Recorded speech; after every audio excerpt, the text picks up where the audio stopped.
Minute बोलना। नहीं स्वामी जी बोल सकते हैं ज़्यादा। एक बार स्वामी जी काशी आए थे, तो हमने कहा भोजन कर लीजिए। बोले नहीं नहीं अभी। हमने कहा 2 और खा लीजिए।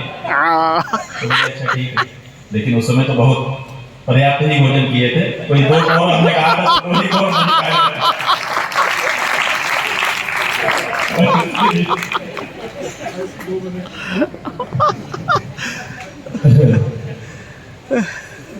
श्री राम जय राम जय जय राम।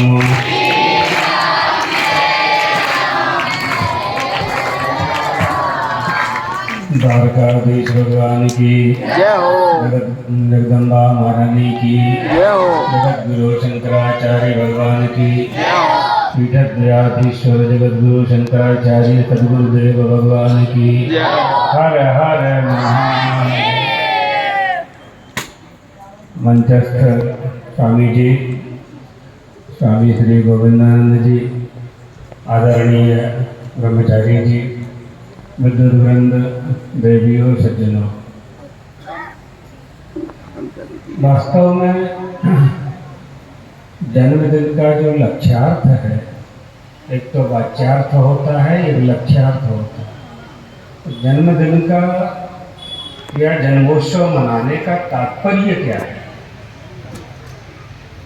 तो जन्मोत्सव मनाने का तात्पर्य यह है कि यह जन्म हमें इसलिए प्राप्त हुआ है कि फिर हमारा पुनर्जन्म ना हो, इसीलिए यह मानव का शरीर प्राप्त हुआ है।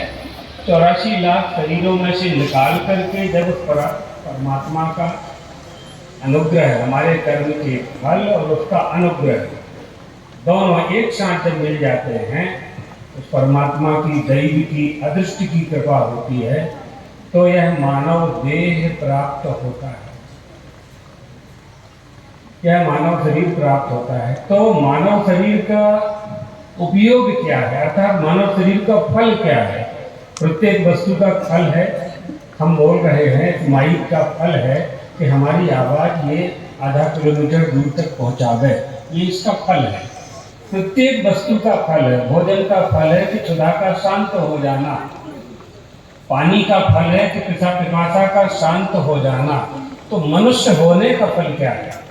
तो मनुष्य होने का फल है कि पुनरागमन न हो, आवागमन से मुक्त हो जाए, आवागमन से मुक्त हो जाए। और उसके लिए बहुत उपाय हैं। तो सरल उपाय क्या है? एक उपाय तो आदरणीय ब्रह्मचारी जी ने बताया, गुरु जी के निधि सचिव सुबुद्धानंद जी महाराज ने, कि गुरु सेवा, इन्होंने यहाँ ये किया, यहाँ ये किया, ये किया, ये किया। हमसे महाराज जी ने 1977 में दीक्षा देते समय कहा कि तुम्हारी अंदर से इच्छा है कि नहीं। ब्रह्मचारी की दीक्षा थी। द्वारका के शंकराचार्य जी उसी कैंप में ठहरे थे, आपको स्मरण होगा जी, कुंभ मेला में। हाँ, पहले वहाँ धर्मसंघ में ठहरना था, फिर वहाँ ना ठहर करके महाराज जी वो एक ही कैंप में उसी समय दीक्षा हुआ। 78 या 77 ऐसे ही रहा होगा कुछ। जी जी जी, कुंभ की बात। तो महाराज जी ने, हमने कहा कि भगवान न जाने, बहुत ज़्यादा बुद्धि उस समय तो थी नहीं, बहुत न जाने कितने जन्म लिए होंगे, कितनी बार पैदा हुए होंगे, कितनी बार मरे होंगे। अब एक जीवन आपके लिए है, आपको जो उपयोग इसका करना हो तो करो। तो ये उनका अनुग्रह। वहाँ से लेके आज तक यहाँ उन्होंने पिताजी को बुलाया, माँ को बुलाया, माँ तो आई नहीं, रोने लगी।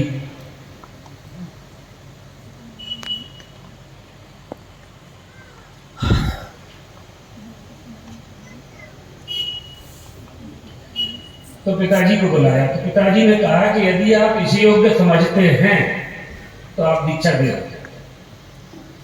दीक्षा के योग्य यदि आप समझते हैं तो आप दीक्षा दो। इतना कहकर के पिताजी तो बाहर हो गए। कमरे में हम और गुरु जी दोनों ही थे। तो ब्रह्मचारी जी ने जब कहा ना कितने साल के हैं, हमको भी 40-46 साल हो गए। 10 साल ब्रह्मचारी जी से हम 10 साल छोटे हैं और आए भी 10 साल बाद हैं इनके सेवा में आने के बाद। तो हमारे बड़े गुरु भाई सब लोगों इस समय बड़े गुरु भाई में ब्रह्मचारी जी हैं। तो ये तो ये है कि गुरु कृपा हो जाए, देवानुग्रह हेतुकम, और देवता का अनुग्रह हो जाए। और दूसरा स्वामी जी ने कहा कर्मा भावा जन्मा भावा, कर्म के अभाव से जन्म का अभाव। तो वो कैसे होगा? भगवत पादाचार्य शंकराचार्य ने कहा सत्संगत्वे निस्संगत्वम, निस्संगत्वे निर्मोहत्वम, निर्मोहत्वे निश्चल तत्वम, और निश्चल तत्वे जीवन मुक्ति। ये सबसे सरल उपाय है, सबसे सरल उपाय। और वो दोनों गुरु जी ने हम लोगों को दे रखे हैं। जो अधिकारी हैं वो ग्रहण कर लेते हैं। ग्राहकत्व होना चाहिए। सूर्य का प्रकाश पूरे जगत को प्रकाशित कर रहा है, लेकिन वो दर्पण में चमकता है, क्योंकि दर्पण में अधिकार है उसको चमकाने का। इसी तरह से सबके अधिकार क्षेत्र अलग अलग है। दूसरी बात स्वामी जी ने कहा लक्ष्मी की। तो लक्ष्मी कैसे प्राप्त होती है कोई नहीं जान पाता है, ना आज तक कोई जान पाया है। कब आती है, कहाँ से आती है, कैसे आती है और कैसे चली जाती है ना। समायाति यदा लक्ष्मी नारिकेलांबुरत तथा प्रतियाति यदा लक्ष्मी गज गज भुक्त कपित्थवत्। लक्ष्मी कब आती है? जैसे नारियल के फल में पानी कब आ जाता है, न नारियल के झाड़ को मालूम पड़ता है, न झाड़ लगाने वाले को मालूम पड़ता है, न उस फल को मालूम पड़ता है। और नारियल 100 फुट लंबा होता है झाड़, उसमें जाके पानी भर जाता है। कहाँ से पानी आता है? लक्ष्मी कहाँ से आएगी, कब आएगी, कैसे निमित्त बनेगा, कुछ नहीं कर सकते। हम लोग यही मानते हैं कि हमारे निमित्त में गुरुदेव ही हैं, गुरुदेव ही हैं, उनकी कृपा से ही प्राप्त होता है। और जो प्राप्त होता है उनके लिए प्राप्त होता है। हम लोगों का कहीं कोई उनकी सत्ता में ही सबकी सत्ता है। इसलिए हमारा जीवन गुरु जी को पाकर के धन्य हुआ है, और हम अपने जीवन को कृतार्थ कर सकें और मानव देह को सार्थक कर सकें।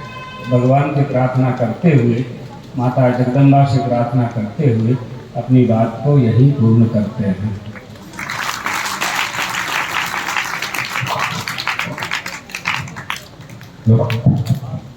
आभार।